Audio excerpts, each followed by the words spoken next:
The Word of God is alive and powerful, sharper than any two-edged sword, piercing even to the dividing asunder of the spirit and of the joints and the marrow, and is a critic of the thoughts and intents of the heart.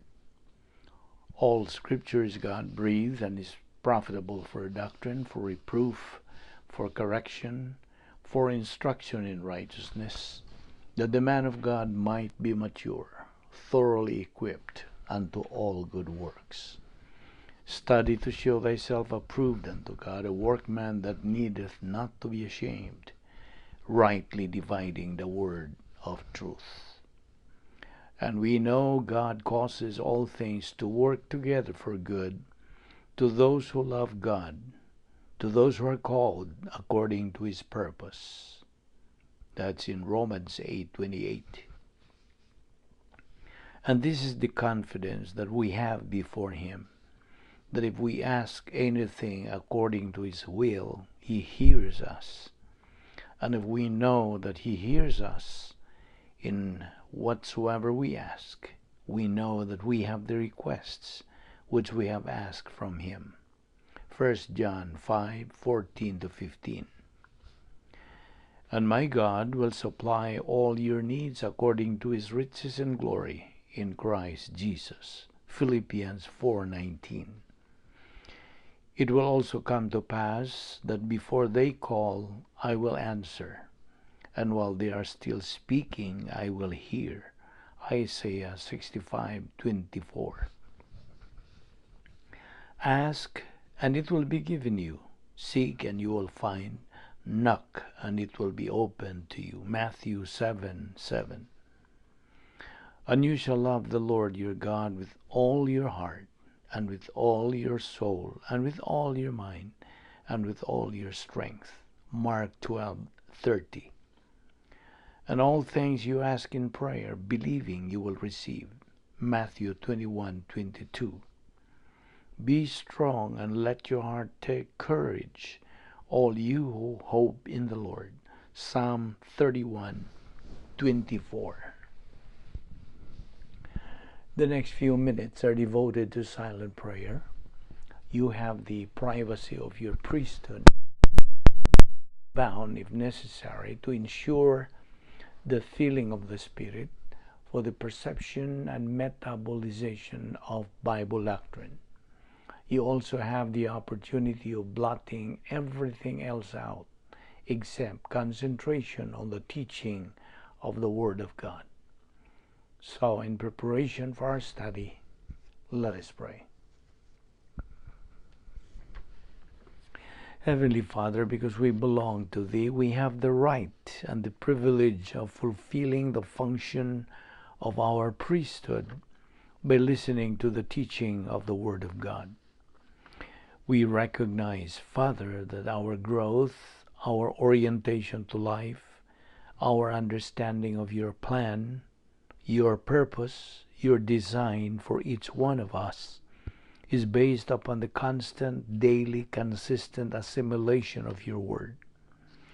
We recognize that there is no such substitute to your word, that there is no capacity for our life that can be counterfeited apart from what we have because of thee. We thank you, Father, for your faithfulness. Thank you for providing for us this portion of your word. May God, the Holy Spirit, now sanctify us to the nourishment of our soul, for we ask it in Christ's name.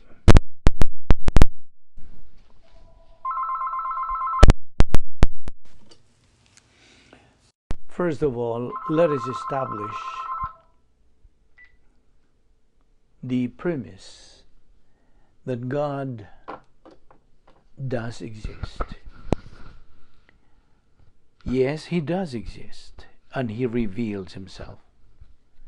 And when he reveals himself, he does it with a perfect sense. And God has a plan, a perfect plan. And the very object of this plan is you. And since you are its object, you owe God a hearing through the study of his written word in the Bible. Now, what is the Bible, you might ask? Well, the Bible is not just one single book. It is a collection of 66 books, which we call canon of Scripture. These 66 books contain a variety of genres. It contains history, poetry, prophecy, wisdom literature, letters, epistles, and apocalyptic literature. Furthermore, these 66 books were written by 40 different authors who came from a variety of backgrounds. Some were shepherds, some were fishermen, doctors, kings, and prophets, and most of them never knew each other personally. These 66 books were written over a period of 1,500 years. They were written in 3 different languages: Hebrew, Aramaic, and Greek. These languages are a reflection of the historical and cultural circumstances in which each of these books were written. These 66 books were written in 3 continents: Africa, Asia, and Europe. What's more, this collection of books shares a common storyline: the creation, the fall, and the redemption of mankind. Furthermore, these 66 books contain no historical errors or contradictions. The doctrine found within them is never contradictory, and they are intimately connected. The entire Bible, from Genesis to Revelation, bears the mark of divine inspiration. There is no other 66 books anywhere like these, anytime, any place on earth. That is why the Bible is so hated and so opposed in the devil's world, because they are truth. They are the shining light of God's truth. Now, so we owe God a hearing to the teaching of His Word through a pastor-teacher who has the spiritual gift to teach. Out of this hearing to the teaching of God's truth, we develop our faith in the truth of God's Word, Romans 10:17. And as we advance and mature spiritually, we function with the faith-rest life, with the divine viewpoint lifestyle. We start to become dangerous. Why so? Because God's divine truth begins to circulate in the stream of our consciousness, at the same time functioning with the post-salvation epistemological rehabilitation. As maturing believers now, we reach the point of spiritual adulthood, aware of the various spiritual assets that God provides us, like following the rules of the royal family honor code as, number 1, live and let live. Respect the privacy of the royal priesthood, according to Romans 14:7 and 8. Number 2, love all people with impersonal love. Number 3, recognize that all believers have a common objective, which is spiritual maturity. 4, build integrity and do not distort morality. 5, never assume that production is a means of divine blessing. Number 6, depend totally on the integrity of God. 7, remember that the honor code is for all believers. 8, more now is demanded of the strong than the weak. 9, orient to authority, legitimate authority. And number 10, reciprocate the opportunity of hearing doctrine being taught. Listen, The Royal Family Honor Code is a must for every believer to follow in order to live the unique spiritual life. And get this, right thinking, right motivation, right action all depend on the Bible doctrine resident in our souls and on the filling of the Holy Spirit, our mentor and teacher. Therefore, nothing must distract us or prevent us from learning doctrine, and we must do nothing that would hinder others in their intake of the Word of God. The Honor Code is designed so that all of us believers can move from spiritual infancy to spiritual maturity. Bible doctrine is the answer to all problems in life, but no one learns everything at once. Flexibility in the non-essentials means toleration. Toleration means live and let live.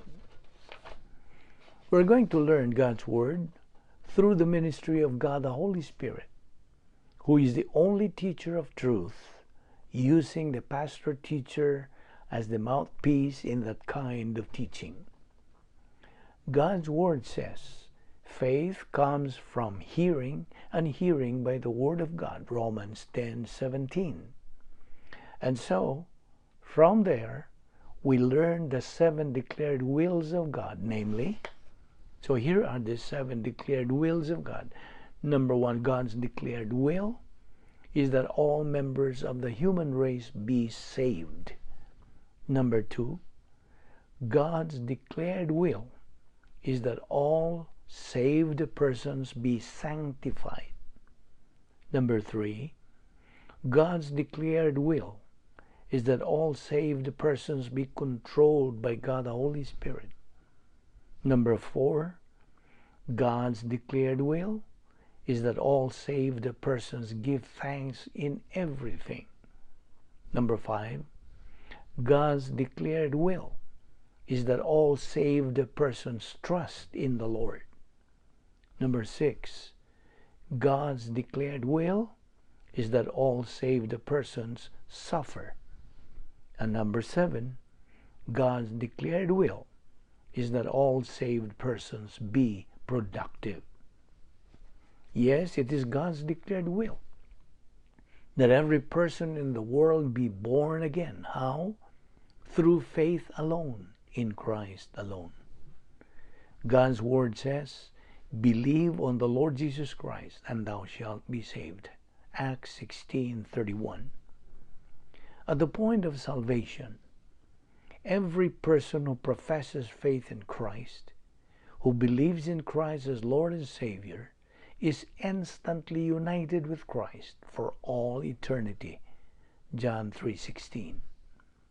At the same time, he is imputed God's righteousness. His name is written in the Lamb's book of life, never to be blotted out. He is eternally freed from God's wrath to come, the lake of fire.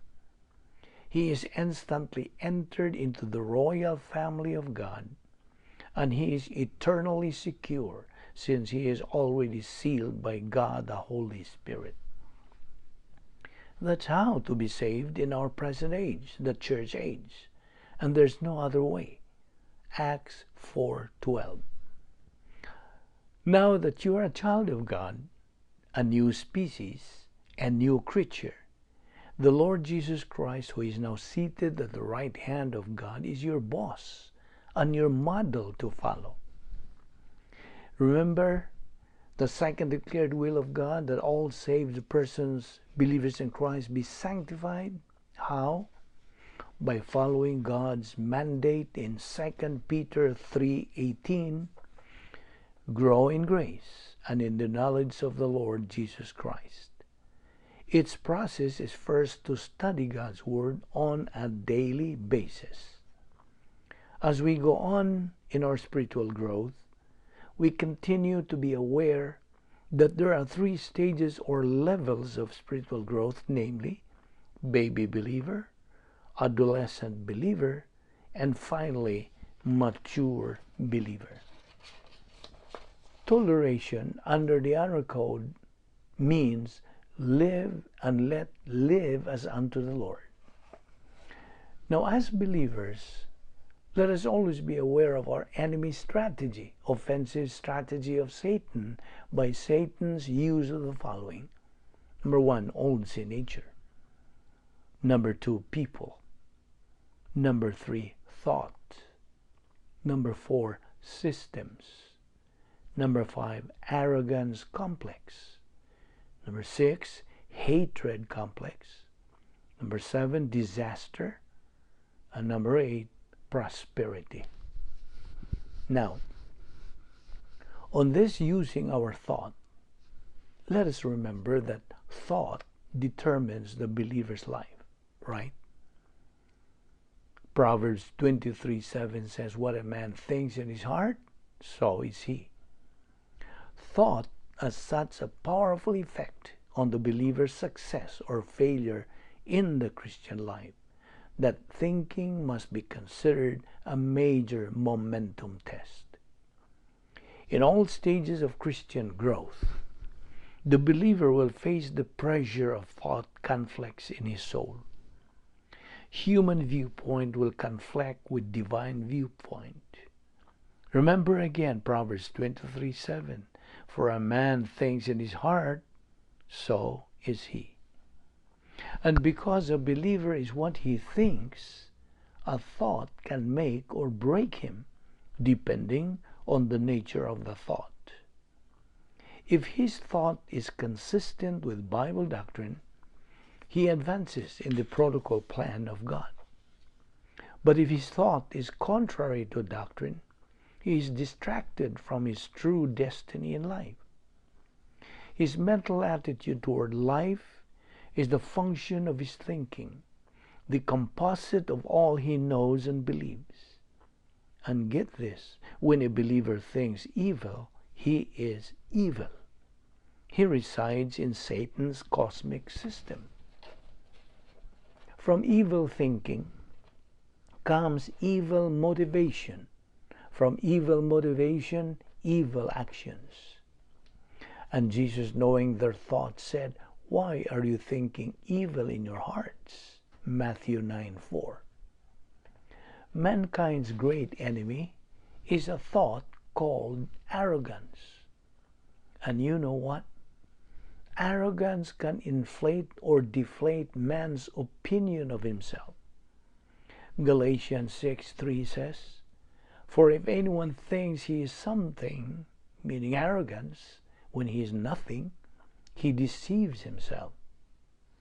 Arrogance is illusion, unreality, and when perpetuated, arrogance becomes insanity. The preventive is the truth of Bible doctrine.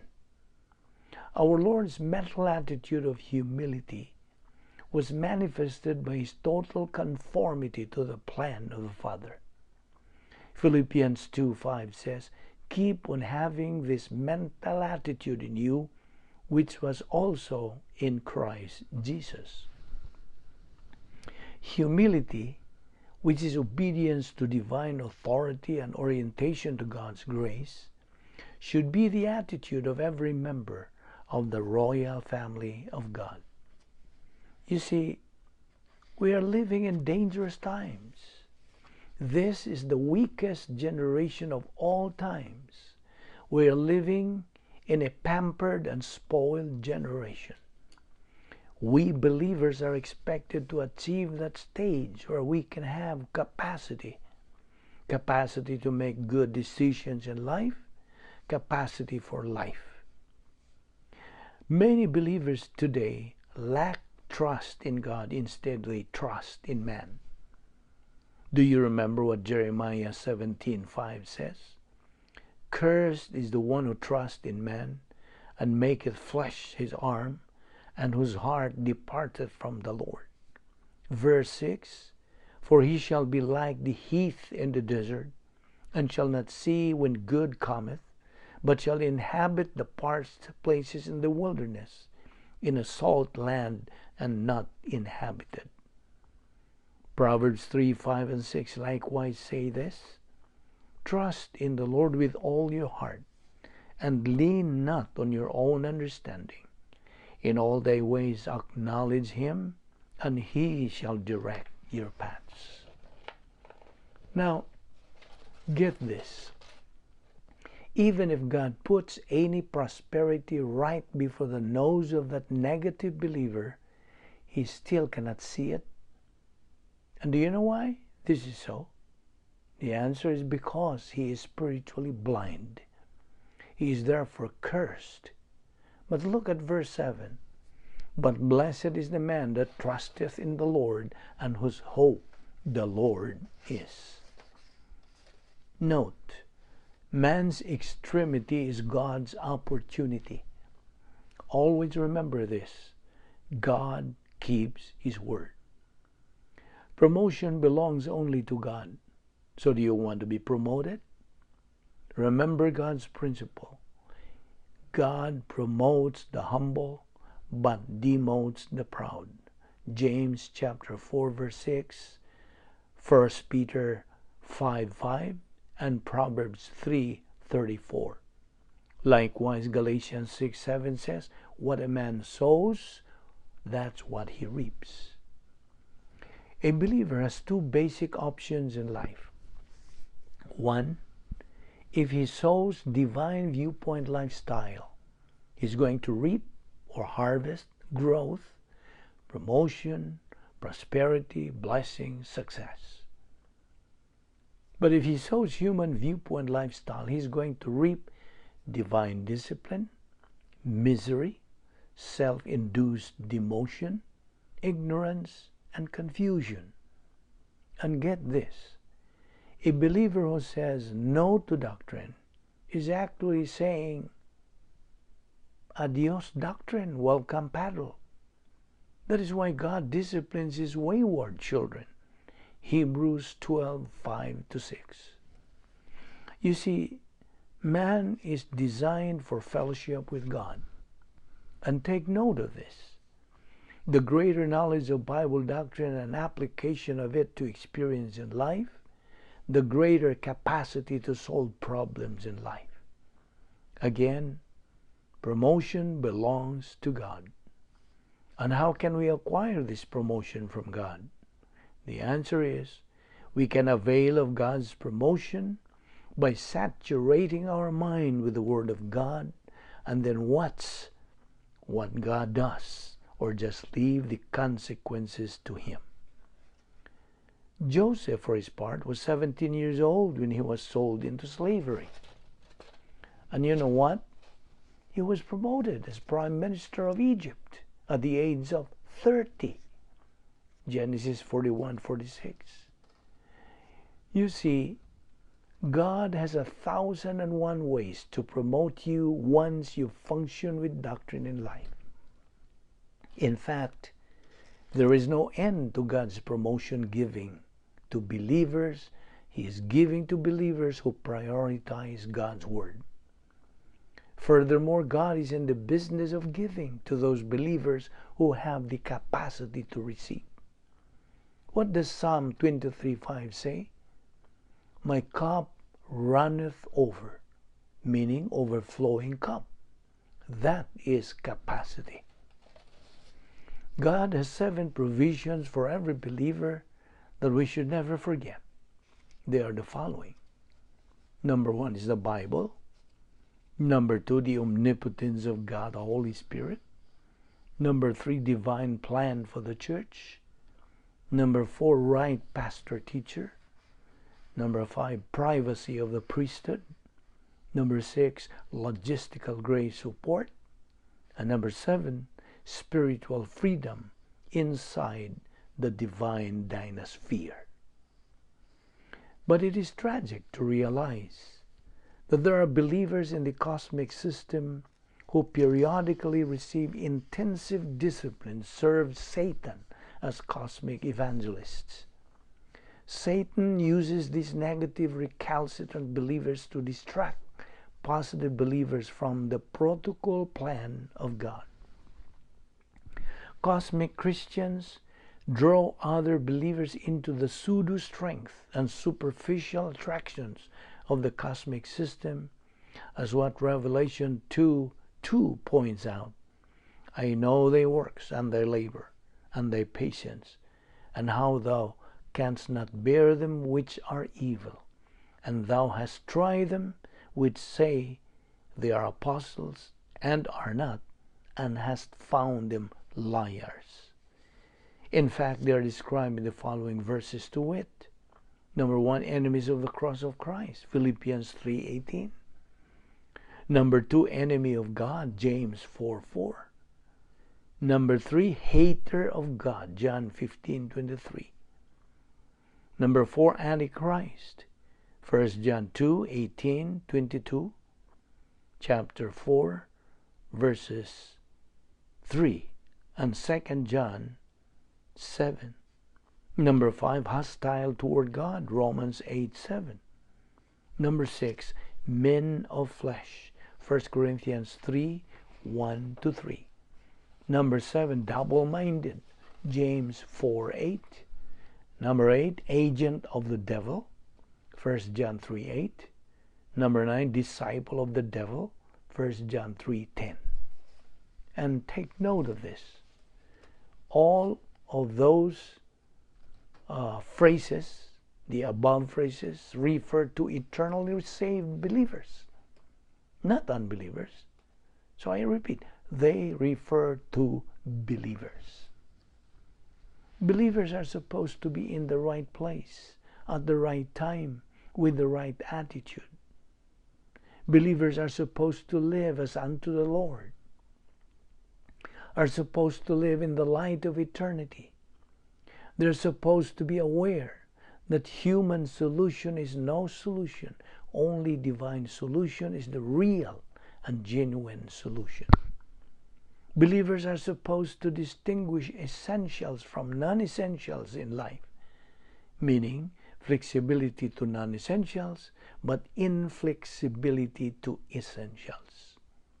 Furthermore, believers should be aware of the following Christian responsibilities: that they are on full-time Christian service, and they should be aware of the Operation SLA, study, learn, and apply.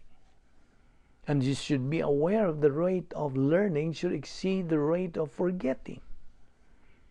And then the 6 requirements in the Christian way of life, like routine, organized life, true scale of values, making good decisions from a position of strength, perseverance, and persistence. So they should be aware also of the protections, 3 protections of believers: wall of fire, encapsulation, and guardian angel. Finally, we believers should witness unbelievers with this acrostic as our guide: G, God's gift to me; R, received by faith; A, available to everyone; C, comes through Christ; and E, extended for all eternity. That is the acrostic of the word grace. Here is also the acrostic of the word doctrine. D, don't beg for money. O, occupation with Christ. C, Christ is the only way. T, thought over emotion. R, religion is our number 1 enemy. I, intake of the word daily. N, never give up, keep plugging. And E, evangelism. For an unbeliever, believe on the Lord Jesus Christ, and thou shalt be saved. Acts 16:31. For a believer, grow in grace and in the knowledge of the Lord and Savior Jesus Christ. 2 Peter 3:18. Let us pray. With your heads bowed and eyes closed, let us spend the closing moments of our Bible study this day describing salvation. describing that which the unbeliever does not have or is not aware of. It's time, if you are an unbeliever today, that you be aware of what Jesus Christ offers to you. He offers eternal life. God so loved the world that He gave His only uniquely born Son, that whosoever believes in Him shall not perish, but have eternal life. Now everybody wants eternal life. So if you want it for real, if you want the eternal life that God promises, you must understand how Christ brings it to you. First of all, He appeared as God and man. That's who Jesus Christ is. And then He came for one single purpose, and that was to die for you. Of course, He taught doctrine while He was here, but His mission was to die so that we might have fellowship eternally with God. And how would that work? He went to the cross, and God imputed to Him all the sins of all mankind, including all of yours. And on that cross, God judged Jesus Christ for your sins. That means He was your substitute. The sins that rightfully God should judge, that are yours, He judged in Christ. So now your sins are not a block. They are not an issue when it comes to your relationship with God. Christ took care of that. And so, because He did, there is a simple way to receive eternal life.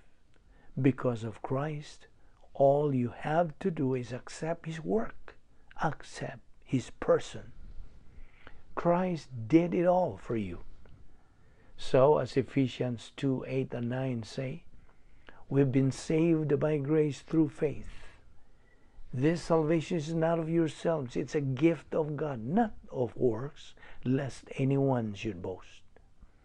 That simply means, right where you sit right now, you can believe in Jesus Christ.